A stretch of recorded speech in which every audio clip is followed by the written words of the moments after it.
All right, Tom and I have been wanting to do our summary of No Time to Die for a while now, so here it is. Come on, Bond. Where the hell are you? Flown up, sir! Flown up, sir! That pretty All much right. sums it up, Dan. Blown up, sir. All right, that's where Bond is. That's our summary of No Time to Die. All right. All right, since we blew up got the whole damn franchise with that one little bit. Since we got a long time to wait for another James Bond movie, it seems, we're looking for ways that EON Productions may be able to get out of the corner that they painted themselves into at the end of No Time to Die. Hi, this is Dan. And Tom. Of SpyMovieNavigator.com and our show, Cracking the Code of Spy Movies. All right, let's try to save Bond. Should we really, with the way they ended that catastrophe of a movie? We're going to try to help them out of the corner. That's what we're going to do right now. Well, they sure painted themselves into a corner. Yeah. Now, look, Q tried to teach James Bond two things all along, right? And James Bond sometimes does not listen to Q. But he never returns the equipment back in one piece. No, but in this particular case, Q says to James Bond, now pay attention, 007. I've always tried to teach you two things. First, never let them see you bleed. And the second? Always have an escape plan. all right.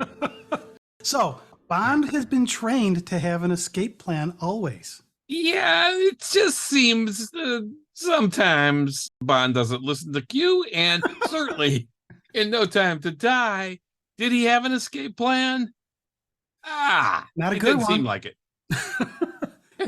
Having himself blown up is not exactly an escape plan to me. No, Q would not be proud of that one. So even here, Bond had to ask Q what the second one was. What's the second thing you tried to teach me? What did you forget? He's been trying to teach you all along. It's only two things. Two things. Yeah. You have to remember. Don't let him see you bleed and always have an escape plan. All right. So anyway, I guess James Bond really didn't heed Q's advice here at the end of No Time to Die, since he is blown up, sir. All right, Dan, let's get crazy. Yeah, now Dan, we've said on earlier episodes that we weren't going to speculate on what was going to happen in the James Bond movies from a hiring perspective. Correct. We're not going to talk about hiring ideas. Ew. Let's just talk about some crazy, wacky ways that Eon Productions can get out of this corner they've painted themselves in.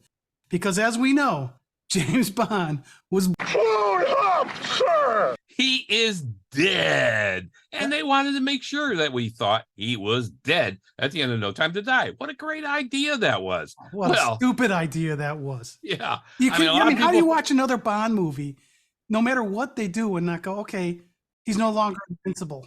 You know the end game. He's dead. To me, it's not even the end game. It's always he's invincible. He can always figure a way out. Well, here, let's look at what Ian Fleming, who created Bond, let's see what he had to say about killing off Bond. Is it possible that one of these days we'll read a James Bond novel in which the hero is killed at the end?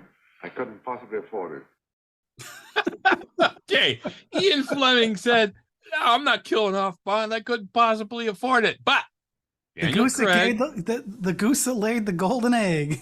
Yeah, Daniel Craig and EON Productions know better. All right. Well, maybe now Barbara and Michael have so much money they can afford to kill him off. Yeah, but I mean, really, they wanted to make it very clear to us at the end of No Time to Die, really, that Bond is dead. And Barbara goes on and talks about this kind of stuff as well. But hey, let's remember then what Bones, Dr. McCoy in Star Trek, said about Spock dying. He's really not dead. As long as we remember it. So thanks for that, Dr. McCoy. And thank you, Eon. We will try to remember Bond. James Bond. Sounds like a song from the movie The Fantastics. Try to remember. Yeah.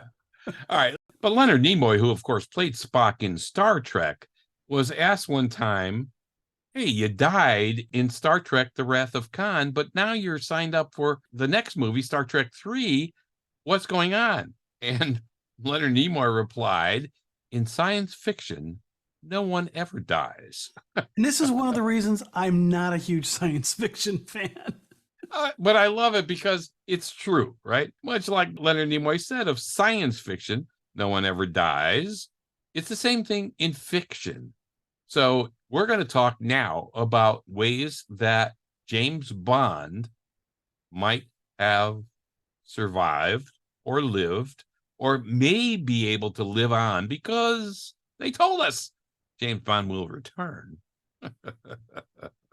That they did. You had to wait through like 7 minutes of credits to see it or something. However long that was, it was huge length. Yeah. Well, here, James Bond is fiction. You know, Fleming made all this up, right? Fleming created James Bond in 1953 by putting ink to paper and creating one of the most legendary and persistent characters in all of literature. Bond is not quite up there with Sherlock Holmes yet, but he has survived in a way for over 60 years so far. So not bad. Till the end of No Time to Die, of course. Which was not a Fleming novel. Hey, Bond, where's your escape plan? Yeah, Q told you that, right? All right. We know it is spun as Bond making the supreme sacrifice, his life, to save the world, and more specifically, to save his wife and daughter. Yeah, it wasn't necessarily to save anybody but those two. Yeah, yeah, he's kind of saving the world too by blowing all the stuff up, whatever, right? And then having the missiles coming in to destroy the island. But we know the power of Project Heracles, right? It's a DNA programmable nanobot bioweapon developed under the supervision of M. Project Heracles' nanobots target a certain person for death in No Time to Die through their DNA, but are harmless to any other person without any particular without that particular DNA. But well, now, of course, it wasn't just targeting a person. It could target a race. It could target a family DNA. line. Right. Right. Whoever has that DNA. Yeah. But now, Safin, the bad guy in No Time to Die, he turns this into a weapon of potential mass destruction for price. He's trying to sell it, but he made sure that Bond was caught in the middle of it. If he survives, Bond, his daughter and wife would certainly die eventually. Okay, so he's the hero. Barbara Broccoli said he's made the supreme sacrifice, blah, blah, blah. Oh, isn't that fantastic? We killed off Bond, but he died for the right reasons. Oh, isn't he great? Oh, man. Yeah, Barbara, Bond is dead. Maybe. Yeah. Okay, Houston, we have a problem, as the Apollo 13 astronaut said. Yeah. Bond is dead? Yeah, we who stayed for the very last words on the screen when we went to see No Time to Die, we saw the ever famous James Bond will return. The dude just got blown up. How the heck is James Bond going to return? Yeah, well, sure. Hey, why kill the goose that lays the golden eggs? Like you said before, Tom. Well, wait a minute. They did. So now what? Blown up, sir. Blown up, sir. You should have listened to Q again. All right. But let's remember, this is fiction. We all remember Sherlock Holmes dies in 1891, just 4 years after his first Holmes publication. Sir Arthur Conan Doyle wrote to his mother saying he was thinking of killing off Holmes, basically because Holmes was ruling his life. His mother said no. But in 1893, Doyle wrote The Final Problem. Bond should have listened to Q. Doyle should have listened to his mother. To his mother. And does he? Eventually, yeah, maybe. So in The Final Problem, Holmes and his arch rival, Moriarty, plunge off a cliff into Reichenbach Falls to their deaths. Wow. Look at No Time to Die. Everybody dies in No Time to Die. All of Spectre, Blofeld, Felix Leiter, Bond, everybody. So here you got the same thing in Holmes, The Final Problem. And Dan, we also know that Ian Fleming, in the conclusion to his 5th James Bond novel, From Russia with Love. Yep. And if you remember in the movie when she's got the poisoned shoe, the knife at the end of her shoe, in the book, he gets poisoned in it, unlike what we saw in the movie. So maybe Fleming was going to kill off Bond too. Yeah. I mean, I mean, and even if you look at the book, You Only Live Twice, in that one, Bond ends up being a Japanese fisherman with amnesia. Yes, true. In the book. Yep. So was Fleming twice now giving himself an out to get out of Bond? It could be, and it could be the same reason Arthur Conan Doyle said it's consuming you. It's ruling your life. But Sir Arthur Conan Doyle received such an outcry from Holmes fans demanding that Holmes return. They would not accept his death, and Doyle, feeling trapped to keep Holmes alive, indeed resurrects Sherlock Holmes in 1903 after 10 years and writes Holmes stories until the last one published in 1927. So really, Holmes has been adapted in one form or another for 100 years or more now. Well, that's pretty darn good. But I will say, it was 10 years later. And at the pace Eon Productions is going, we could be right 10 years later for the Bond 26. If they're right on track. I mean, Amazon's got to make them do another one, right? I mean, they didn't buy that company to not have another Bond. Not just for the library, I don't think. And we got to remember again, Spock from Star Trek sacrificed his life for the good of the many in Star Trek II, The Wrath of Khan, 1982 this was. Yet in Star Trek III, The Search for Spock, which came out in 1984, Spock is brought back to life through a very dangerous procedure that we're not going to go into. I don't know how much more dangerous it could be. You're dead already. But anyway, they got him back to life. But fiction deaths, much like Mark Twain's death when he was still alive, and the rumor was he was dead, are highly overrated. It's fiction. It's all fiction. Right. So another fictional death, if you will, was around that whole Who Shot JR thing in the TV series Dallas. Yeah. And it ended up that season was just a dream. I mean, and the way they ended No Time to Die, I'm really fearful it's going to be something like that. Well, hey, That we're they going to go don't follow through Dallas here. We're going to go through some things that might be crazy, and we're going to go wacky here. We're going to come up with some stuff here that could keep Bond alive, but it's going to be probably, I'm sorry, Tom, but wackier than JR, I think. All right, so Tom and I are casting a very wide net out here into the fiction universe for ways that Eon can get out of the corner that they painted themselves in. And if you don't believe they painted themselves in the corner, I'm sorry. Okay, fine. You have your opinion. They painted themselves in a corner. That's our opinion. Everybody has an opinion about this, that's for sure. Yeah. And most of these things we're going to come up with are as spectacular as Spock coming back to life or JR. But you can make a dead fictional character alive again with a few keystrokes. Okay, so now, Dan, I want to make sure what we're going to talk about here is we're going to talk about how other quote unquote deaths have happened in fiction and how they were dealt with to keep things going, correct? And beyond. And beyond, okay. We're going to get crazier. To infinity and beyond. Yeah. All right, fake deaths. First of all, everybody knows there's been tons of movies with fake deaths. Right? We know Bond is known for his resourcefulness and his ability to stage his own death with help, of course, usually. He did it in You Only Live Twice, of course. Ashenden did it in Secret Agent 1936 movie. So it is possible that Bond here faked his own death in No Time to Die, maybe to disappear, like Sherlock Holmes said he did, and continue working undercover. That was so you're Sherlock saying there's a Holmes' story. chance. There's a chance, right? What's the chance he'll go out with me? About 1 in a million. Oh, so you're saying there's a chance? Yeah, it's great. Heck, even in Diamonds Are Forever, Bond fakes his death briefly with Tiffany Case when she says, "You'll kill James Bond," when he puts his card into Peter Franks' wallet to make it look like it was Bond that got killed. Yeah, because And like she's Bond- going to know who James Bond is. Yeah, I know. That's the other thing is like, okay, everybody knows who James Bond is, of course. Secret agent. So Bond was quote unquote dead for a minute there, huh? Yeah, right. Fake death again.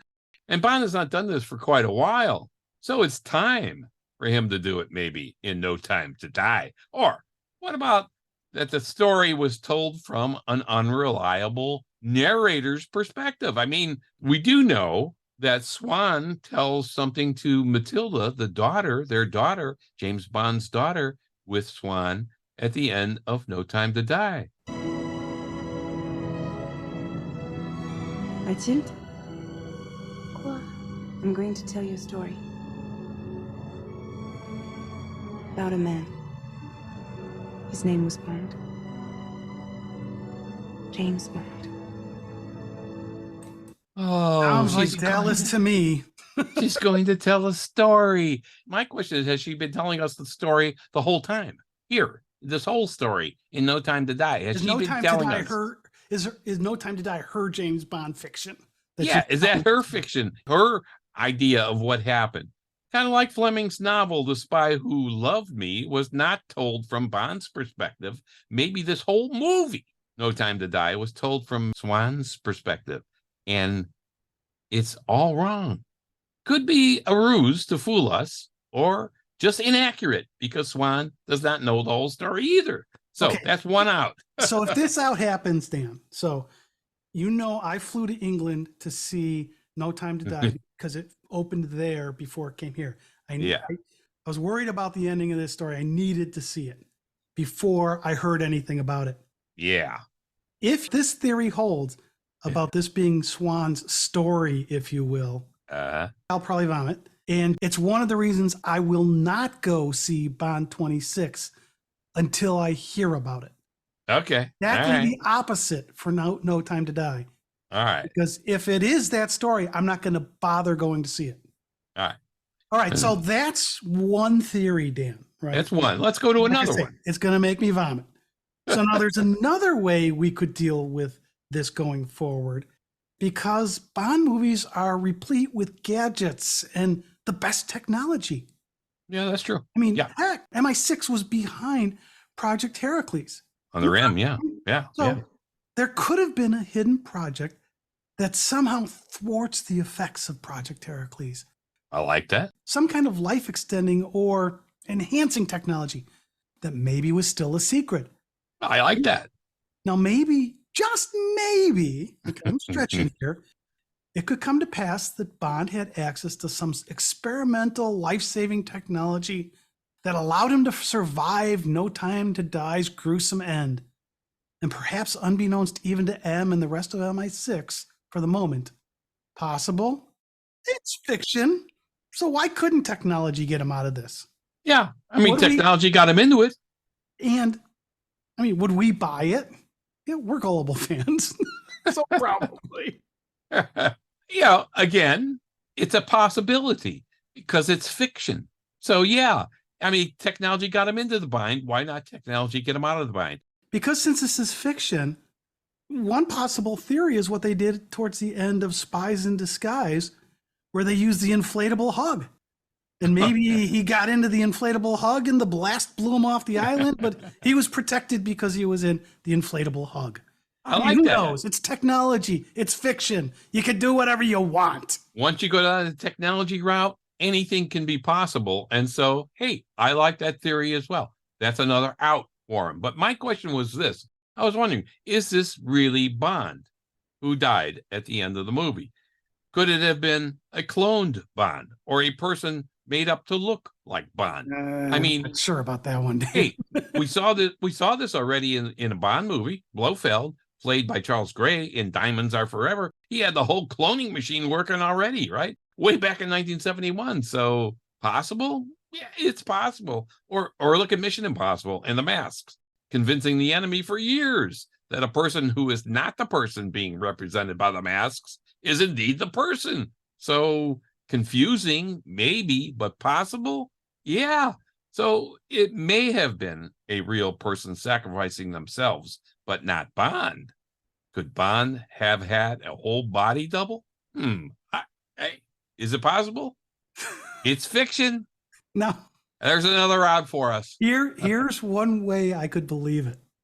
What Okay. Daniel Craig did with that character that we quote unquote saw as James Bond in that movie was nothing like the James Bond we've seen in any other James Bond movie.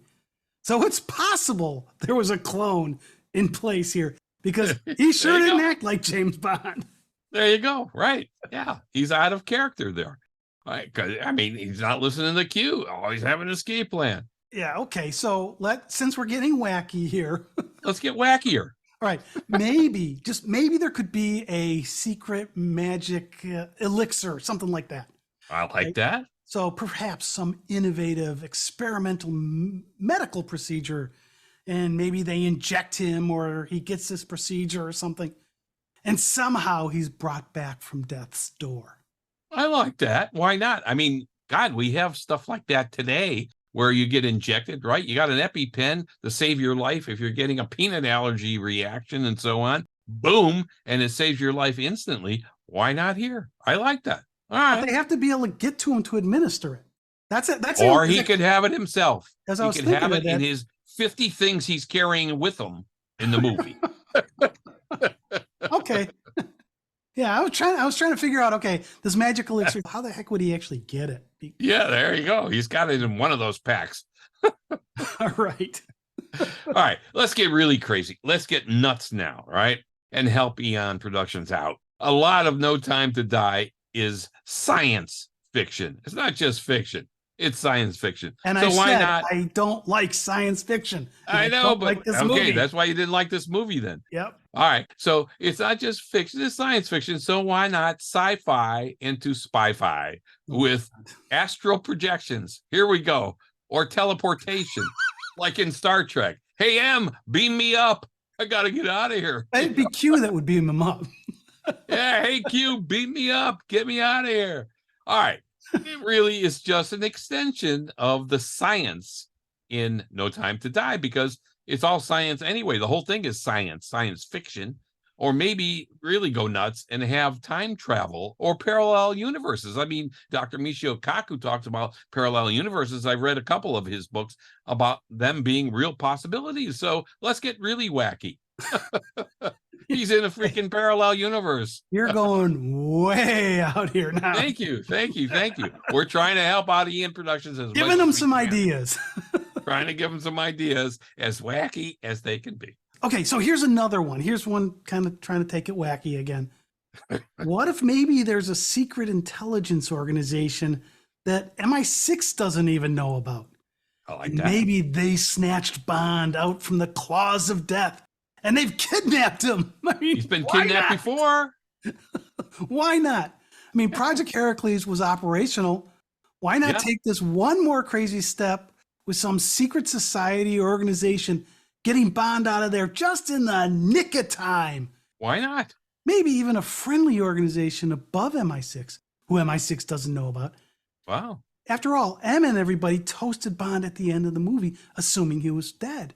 Yeah. So maybe they didn't really know. Maybe the Foreign Office or the Home Office or the Ministry of Defense is holding some secret from MI6. That's possible too. I like this idea. It happens all the time in real life. We talked to Andrew Bustamante, who was a real ex-CIA covert spy in the field, and there's suggestions of things like that. Sometimes you don't know everything that's going on. We just did the decoding of the spy who came in from the cold, and there was a lot of stuff going on there that agents didn't even know was happening from their own people. So possible. I like that, Tom. I like this one. That's good. Okay, I'm getting close to out of ideas on how to say them. Do you have anything else? Yeah, I got one that's even wackier too. That maybe the wackiest yet. Maybe, I mean, just maybe, Bond was in The Matrix. Or some similar virtual reality or simulation machine. We have seen how real this can be. Heck, even dreams seem so real at times. So a sophisticated dream machine or a Matrix-like machine could be at work here. Think about it. Bond could have been placed in a virtual reality simulation, making it appear that he died, while in reality, he's still alive. How's that? That's fantastic. All right, so it is fantastic. It's fantastical. Oh, yeah, there. I forgot the ickle. All right. So one of our top contributors to our private Facebook group, the worldwide community of spy movie fans, Morgan Lisney, suggested that maybe Bond has a device that neutralizes the incoming missiles from really causing any damage or killing him. Oh, hey, that's not impossible, Because right? You gotta destruct the signal. You can send the missiles sometimes and blow them up. Hey, go ahead. That's good. Morgan. That's good. Yeah, because I mean, now Morgan, like he says here, this could have happened because we never really see Bond's body exploding into pieces, right? No, we don't. So it's left to our imagination. Now, maybe they just thought that would be too gruesome, but it does give them this out. So it's a good idea, Morgan. Yeah, I mean, you leave it to our imagination, and our imagination is going to run wild, like we are right now. Running wild. All right. Getting more down to reality. Maybe they're just going to do what they might do, right? A prequel or an origin story. We've seen this in Kingsman, Star Wars, and other movies as well. Of course, Bond is dead. So the future of Bond must be his past. And we will see a whole new set of James Bond movies from when he was a boy, being recruited into the service and so on. Geez, even Barbara Broccoli said that James Bond made the ultimate sacrifice. So, she wants us to think he's dead.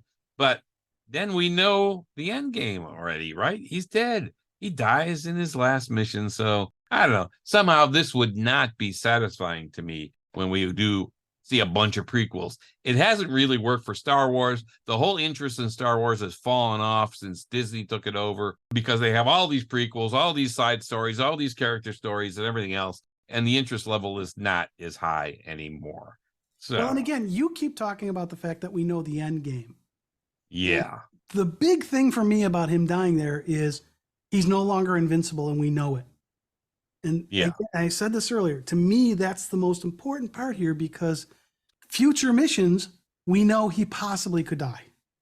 Where other missions, it's like, okay, we know he's going to get out of it. How's he going to get out of it? Well, that's the whole idea, right? And that's what Fleming meant when he said, no, he couldn't afford to kill off Bond. That you put a situation out there where you think, okay, how the heck is he going to get out of this deal? Now, Daniel Craig as Bond, playing Bond, the character, you saw some vulnerability. You see him bleed. You see him get hurt. You see him vulnerable. But the ultimate end, getting killed, yeah. No. Okay, now here's another idea. Okay. Maybe Eon Productions just ignores what they did. They've done it before. Yeah, put another person in for Bond, and he's on another mission. They totally ignore the Daniel Craig arc and the fact that they did kill off Bond. Sir. I mean, continuity, we've talked about this in many of our episodes, has never been a strong suit for James Bond movies. So why not just say, okay, we screwed up, right? Killing off our goose that lays the golden egg. So let's ignore it like it never happened, like it should have never happened. Yeah. I mean, if we did not have the writer's strike that got us Quantum of Solace, we probably wouldn't have gotten here. Yeah. And so let's ignore that whole part of Bond's life ever happened. Yeah, ignore it. That's what they can do. And then say, hey, everybody, just forget about what we did. Oops, yeah, never mind. Pay no attention to that man behind the screen.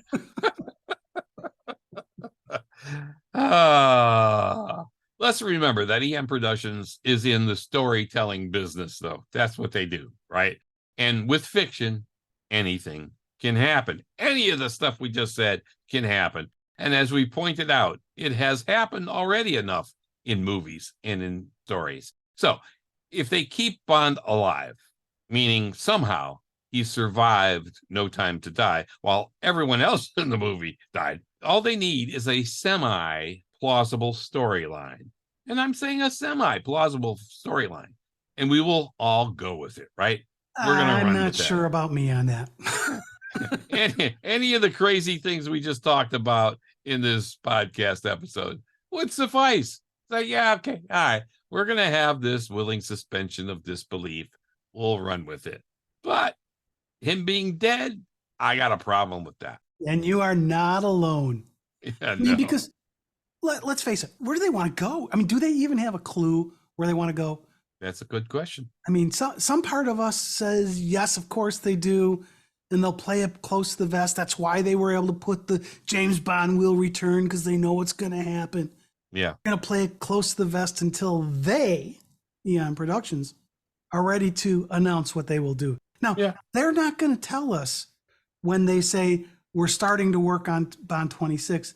They're not going to give it away. No. That would be what Mission Impossible does. Mission Impossible gives away everything before you go see the movie. Yeah. Here, hopefully Bond learns from this, and them saying, yes, we are working on Bond 26, then I'm okay. Yeah. There's another part of us says, no, they have no idea what they're doing or where they're going. And really, either one is believable, because what we get is very little. The family, I mean, look at them. The family's run this business for over 60 years. They built it into a multi-billion-dollar business. So maybe they do know what they're doing. Wait, though, Dan. They still have Purvis and Wade writing. Yeah, that's true, too. They don't know what they're doing. We're not seeing any evidence of Bond 26 yet, and they seem to be in no hurry to tell us anything either, anything tangible at least, that we can sink our teeth into about Bond 26. So Amazon's got to be all over them, though, Dan. You would think, after spending, what did they spend, $8 billion? I don't remember. It was a big number. Yeah, over $8 billion, I think. So, yeah, you think they want something back for their money? I mean, they have the catalog stuff of movies, and they're showing them on Prime and so on. But, can I get a little return on my investment, please? Yeah. All right. So we're encouraging EON Productions to take a listen here and pick one of our alternatives and run with it. That's all. Is that asking too much? I don't think so. Well, even I mean, look at how you ended with you talked about the eulogy at the end, right? Yeah. Where Mallory goes through this. Mm-hmm. And he misquotes a Jack London line. Yeah, which is weird. Left the word out, didn't he? Yeah, the Jack London quote is, and I'm going to only do part of the quote. The part that matters here is because it's a longer quote than this, but London's quote is, "The proper function of man is to live, not to exist. I shall not waste my days in trying to prolong them. I shall use my time." Yeah. So that's what London's quote is. Yeah. In this movie, they drop the word proper. So they're not saying it's the proper function of man. They're just saying the function of man. Which is bizarre because he's reading it, right? Emma's reading it from the book. So you would think they'd have the words correct. They're like, can you read? Read that. Now, the other part, since you say book, and this kind of goes back to the theory that he's not really dead, that it's a fake death, is that in the novel, you only live twice, meaning you get a second shot at life because we can fake your death. Mary Goodnight suggests the epitaph for Bond, or the obit for Bond, should say, "I shall not waste my days in trying to prolong them. I shall use my time." Yeah, so those two lines, "I shall not waste my days" and "I shall use my time," are in the Fleming novel, yes. You Only Live Twice. So the weird thing to me in this movie about this is they put the line before it into the movie and drop the word. Yeah, like I said, you're reading it. Read it. But is this really to kind of fake us out because we're faking Bond's death? And is this telling moment, poignant moment at the end of the movie trying to give us that? We don't know. But again, it goes back to one of our outs for Eon that, hey, even M doesn't know what's going on with Bond, that Bond may have survived, right? Something above him, some organization like you were talking about says, hey, we know what's going on, but you don't yet. And maybe we're all going to find out, because we know one way or another, James Bond will survive.